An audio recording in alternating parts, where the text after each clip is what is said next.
Hi ಎಲ್ಲರಿಗೂ welcome back to Veena blogs. ನಾನಿವತ್ತು ಶಾವಿಗೆ ಉಪ್ಮಾ ಯಾವ ಥರ ಮಾಡೋದು ಅಂತ ತೋರಿಸ್ಕೊಡ್ತೀನಿ ಬನ್ನಿ.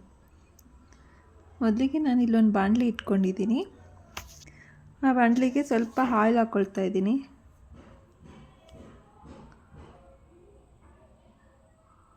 ಸ್ವಲ್ಪ ಸಾಸಿವೆ ಹಾಕ್ಕೊಳ್ತಾ ಇದ್ದೀನಿ. ಸಾಸಿವೆ ಎಲ್ಲ ಚಿಟಪಟ ಅಂತ ಸಿಡ್ದಾದ್ಮೇಲೆ ಸ್ವಲ್ಪ ಕರಿಬೇವು ಹಾಕ್ಕೊಳ್ತಾ ಇದ್ದೀನಿ. ಸ್ವಲ್ಪ ಕಡಲೆಬೇಳೆ ಹಾಕ್ಕೊಳ್ತಾ ಇದ್ದೀನಿ. ಇಷ್ಟ ಇಲ್ಲ ಅಂದರೆ ಸ್ಕಿಪ್ ಮಾಡ್ಬೋದು ಕಡಲೆಬೇಳೆ ಮತ್ತು ಕಡಲೆ ಬೀಜ. ನಾನು ಕಡಲೆ ಬೀಜನೂ ಹಾಕ್ಕೊಳ್ತೀನಿ.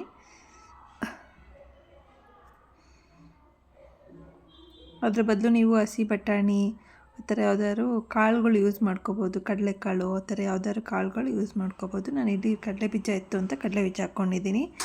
ನಂತರ ಈರುಳ್ಳಿ ಹಾಕ್ಕೊಳ್ತಾ ಇದ್ದೀನಿ.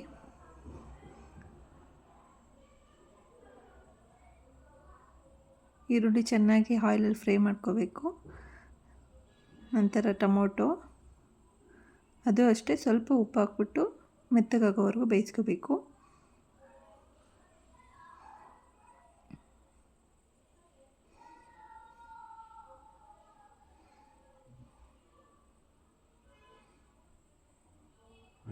ಈಗ ನಾನು ಬೀನಿಸು, ಕ್ಯಾರೆಟು, ಆಲೂಗೆಡ್ಡೆ ಸ್ವಲ್ಪ ಕಟ್ ಮಾಡಿ ಸಣ್ಣದಾಗಿ ಹಾಕ್ಕೊಳ್ತಾ ಇದ್ದೀನಿ. ತರಕಾರಿ ಇಷ್ಟ ಇಲ್ಲ ಅಂದವರು ಹಾಗೆ ಕೂಡ ಮಾಡ್ಕೋಬೋದು. ನಾನಿಲ್ಲಿ ಹೆಲ್ದಿ ಆಗಿರಲಿ ಅಂತ ಎಲ್ಲನೂ ಹಾಕ್ಕೊಳ್ತಾ ಇದ್ದೀನಿ. ಅದನ್ನು ಲಿಡ್ ಕ್ಲೋಸ್ ಮಾಡಿ ಇಟ್ಟಿದ್ದೀನಿ. ಈಗ ಪಕ್ಕದಲ್ಲೇ ನಾನು ಒಂದು ಪಾತ್ರೆ ನೀರಿಟ್ಕೊಂಡು ಬಿಸಿ ಮಾಡಿಕೊಂಡು ಅದಕ್ಕೆ ಸ್ವಲ್ಪ ಆಯಿಲ್ ಹಾಕಿ ಕುದಿದಾದ್ಮೇಲೆ ನಾನು ಇಲ್ಲಿ ಶಾವಿಗೆ ಹಾಕಿ ಬೇಯಿಸಿಟ್ಕೊಳ್ತಾ ಇದ್ದೀನಿ. ನೋಡಿ, ತರಕಾರಿ ತುಂಬ ಚೆನ್ನಾಗಿ ಬೆಂದಿದೆ. ಇವಾಗ ಬೆಂದಿರೋ ಶಾವಿಗೆನ ನಾನು ಸ್ಟ್ರೈನ್ ಮಾಡಿಕೊಂಡು ಫುಲ್ ಸಪ್ರೇಟ್ ನೀರು ಸಪ್ರೇಟ್ ಶಾವಿಗೆ ಸಪ್ರೇಟ್ ಮಾಡಿಕೊಂಡು ಹುಡಿಯಾಗಿ ಮಾಡ್ಕೊಂಡು ಇಟ್ಕೊಳ್ತೀನಿ. ಅಷ್ಟರಲ್ಲಿ ತರಕಾರಿ ಎಲ್ಲ ಚೆನ್ನಾಗಿ ಬೆಂದು ಇನ್ನೊಂದು ಸ್ವಲ್ಪ ನೀರಿದ್ದರೆ ಫ್ರೈ ಆಗ್ತಾಯಿದೆ. ನೋಡಿ, ಈಗ ಚೆನ್ನಾಗಿ ಫ್ರೈ ಆಗ್ತಾಯಿದೆ. ಒಂದು ಸ್ವಲ್ಪನೂ ನೀರಿರಬಾರ್ದು, ಯಾಕೆಂದರೆ ನಾನು ಶಾವಿಗೆನ ಬೇಯಿಸ್ಕೊಂಡಿದ್ದೀನಿ ಅಲ್ವಾ, ಹಾಗಾಗಿ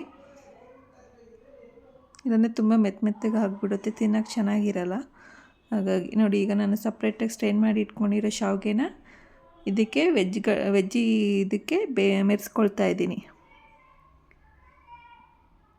ಈ ಥರ ಹುಡಿ ಇರೋದ್ರಿಂದ ತಿನ್ನೋದಕ್ಕೂ ತುಂಬ ಇಷ್ಟ ಆಗುತ್ತೆ, ನೋಡೋದಕ್ಕೂ ಚೆನ್ನಾಗಿರುತ್ತೆ. ಹಾಗೆ ನೀರು ಹಾಕಿ ಬೇಯಿಸೋದ್ರಿಂದ ಎಲ್ಲ ಮೆತ್ತಗಾಗ್ಬಿಡುತ್ತೆ ಮತ್ತು ಒಂದಕ್ಕೊಂದು ಅಂಟ್ಕೊಂಡು ಅದು ಮುದ್ದೆ ಥರ ಆಗಿಬಿಡುತ್ತೆ, ಚೆನ್ನಾಗಿರಲ್ಲ ತಿನ್ನೋಕ್ಕೆ. ಹಾಗಾಗಿ ಈ ಥರ ಸಪ್ರೇಟ್ ಮಾಡಿಕೊಂಡ್ರೆ ತುಂಬ ಚೆನ್ನಾಗಿರುತ್ತೆ. ನೋಡಿ, ವೆಜಿಟೇಬಲ್ ಶಾವಿಗೆ ಉಪ್ಮಾ ರೆಡಿಯಾಗಿದೆ.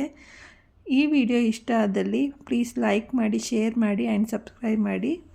ಪ್ಲೀಸ್ ಫಾಲೋ ಮಾಡಿ.